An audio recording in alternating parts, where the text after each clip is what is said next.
Hello दोस्तों, आप लोगों को मेरा सादर प्रणाम।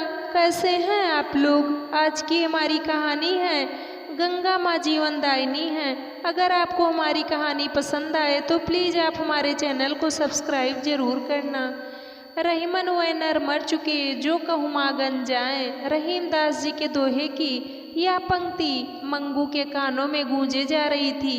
इसी कारण वह गंगा के बढ़ते जल स्तर के कारण भी ना तो सरकार और ना समाज से कुछ मांगने की हिम्मत जुटा पा रहा था। हर वर्ष की तरह यह बरसात भी उसके धैर्य की परीक्षा लेने को आतुर थी। थोड़ी बहुत खेती जो गंगा किनारे थी वह गंगा की गोद में समा चुकी थी। पिछले कई दिनों से बरसात के पानी ने उसकी झोपड़ी को तरबतर कर दिया था। ना तो घर में आटा चावल था और ना सूखी लकड़ियाँ।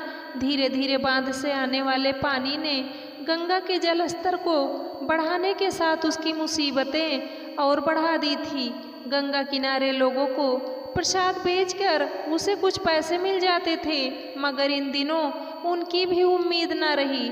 घर में भूख से परेशान उसके बालक माँ से बार बार कहते, माँ भूख लगी है, कुछ खाने को दो ना। बच्चों के मुख से निकले इन शब्दों ने मंगू के हृदय को चीर कर रख दिया।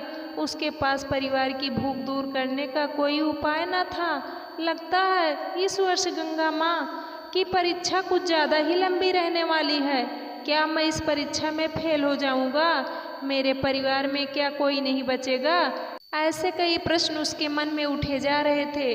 प्रशासन की ओर से भी घर छोड़ने की घोषणा पहले ही कर दी गई थी, लेकिन मंगू की आस अभी टूटी न थी। वह सोच रहा था कि गंगा माँ इतनी निर्दयी कैसे हो सकती हैं। उसने ही तो मुझे पाल पोस कर इतना बड़ा किया है। नहीं नहीं, मैं अपना घर छोड़कर कहीं नहीं जाऊंगा। गंगा का पानी दिन प्रतिदिन बढ़ता ही जा रहा था। प्रशासन ने गंगा के किनारे रहने वाले शेष लोगों पर जब घर छोड़कर कैंप में चलने की सख्ती की तो मंगू को आज घर छोड़कर हमेशा की तरह कैंप में जाने के लिए तैयार होना पड़ा। पर कैंप से वापस आकर उसके परिवार का भरण पोषण कैसे होगा? कोरोना महामारी के कारण गंगा के दर्शन करने वालों की संख्या भी काफ़ी घट चुकी थी। खेती से भी फिलहाल कोई उम्मीद न थी। जो कुछ जमा पूंजी थी वह तो पिछले कुछ महीनों में ही खत्म हो चुकी थी। यह सब सोचकर उसकी आंखें भर आई। उसने अपनी पत्नी और नन्हे बच्चों की ओर देखा तो आंसू निकल आए। उसने आंखें बंद की और हाथ जोड़ गंगा माँ से प्रार्थना की, हे माँ, आज तक तूने ही मुझे जीवन दिया है, तेरा दिया ही सब कुछ है मेरे पास, मगर अब और सहने की ताकत नहीं है। भूख से मरने से अच्छा है तू अपनी गोद में मुझे जगह दे दे, जिससे मैं भूख से बिलखते अपने परिवार को तो न देख सकूं। पत्नी भी कहने लगी, माँ तू मुझे अपने साथ ले चल, अब और नहीं सहा जाता। दोनों लोगों की आंखों से आंसू गंगा में गिरने लगे, मगर आंखें खोलते ही वह अपने आंसू छिपाने का प्रयास करने लगे। तभी मंगू को अपने पास से बहती माँ की एक मूर्ति दिखाई दी। मंगू ने जब तक हाथ बढ़ाकर उसे पकड़ने का प्रयास किया तब तक वह उससे दूर जा चुकी थी। गंगा का पानी घुटनों तक आ चुका था। मंगू ने हाथ जोड़ माँ को प्रणाम किया। तभी उसे अंतर्मन में एक अजीब संबोधन सुनाई दिया, मंगू वत्स, मैं मोक्षदायिनी ही नहीं जीवनदायिनी भी हूँ। मंगू ने आँख खोली, देखा देवी माँ मुस्कुराती हुई दूर जा चुकी थी। वह वापस मुड़ा और आगे बढ़ा। तभी उसके पैरों से एक छोटा बॉक्स टकराया।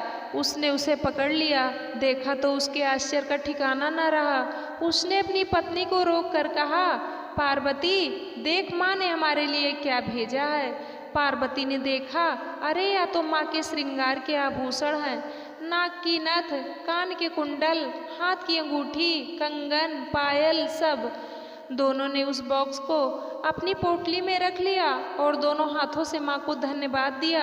अब मंगू और पार्वती समझ चुके थे कि सचमुच गंगा माँ जीवनदायिनी है। उनकी श्रद्धा भक्ति एवं विश्वास की जीत हुई। उन दोनों की करुण पुकार और उनके आंसू गंगा माँ के हृदय को गीला कर गए। अब मंगू और पार्वती दोनों बहुत खुश थे। जाते जाते गंगा माँ ने अपने आभूषण देकर मंगू और उसके परिवार का जीवन जो बचा लिया था। बोलिए मोक्षदायिनी गंगा माँ की जय। धन्यवाद दोस्तों यह कहानी आप लोगों को कैसे लगी आप लोग कमेंट करके ज़रूर बताना। वीडियो को लाइक करना, शेयर करना। वीडियो को अंत तक देखने के लिए आप लोगों का तहे दिल से धन्यवाद।